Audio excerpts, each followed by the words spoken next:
অত্যাৱশ্যকীয় সামগ্ৰীৰ দাম বৃদ্ধিক লৈ চৰকাৰক সমালোচনা কংগ্ৰেছৰ বিধায়ক ভৰত চন্দ্ৰ নৰহ আৰু ৰেকিবুদ্দিন আহমেদে সোধা এক প্ৰশ্নৰ উত্তৰত খাদ্য আৰু ৰাজহুৱা বিতৰণ বিভাগৰ মন্ত্ৰী ৰঞ্জিত দাসে কয় যে উৎসস্থলীত একাংশ খাদ্য সামগ্ৰীৰ দাম বৃদ্ধি পোৱাৰ বাবে ৰাজ্যতো কিছুমান সামগ্ৰীৰ দাম বৃদ্ধি হৈছে। পৰৱৰ্তী পৰ্যায়ত উৎসস্থলীত উৎপাদন বাঢ়িলে অসমতো খাদ্য সামগ্ৰীৰ দাম হ্ৰাস পাব বুলি কয় মন্ত্ৰীগৰাকীয়ে।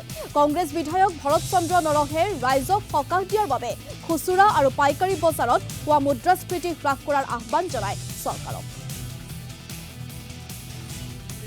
মই সুধিব বিচাৰিছোঁ যে আপোনালোকে মুদ্ৰাস্ফীতি বা মূল্যবৃদ্ধি নিয়ন্ত্ৰণ কৰিবৰ কাৰণে চৰকাৰে কি ব্যৱস্থা হাতত লৈছে?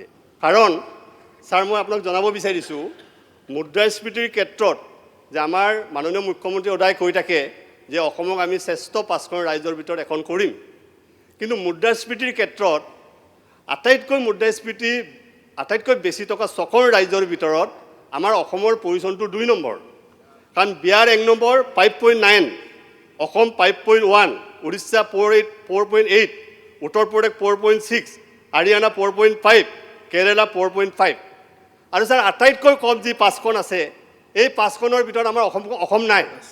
যিহেতু তেখেতে জুলাই মাহৰ লগত বৰ্তমান কম্পেৰিজন কৰি পেলাই সুধিছিলে যে আলু আৰু পিঁয়াজৰ দামটো জুলাই মাহৰ তুলনাত এতিয়া কিমান বাঢ়িছে, আৰু সেইটো আমি এডমিট কৰিছোঁ যে এইটো বাঢ়িছে। এইটো আপুনিও কৈছে যে পাৰ্চেণ্টেজটো আমাৰ ইমান পাৰ্চেণ্টটো বাঢ়িছে, মানে আলুত বাঢ়িছে আমাৰ 38% আৰু অনিয়নত বাঢ়িছে। কমিব কেতিয়া সেইটোহে লাগে আমাক। নহয় ক'ব ৰ'ব, তেনেকৈ কথা নক'ব দেই।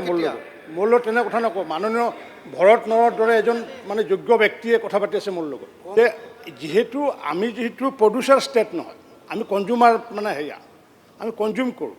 যিহেতু চ'ৰ্চত আলু আৰু আমাৰ আলু আৰু অনিয়নৰ দামটো চ'ৰ্চতে দাম বেছি আছে।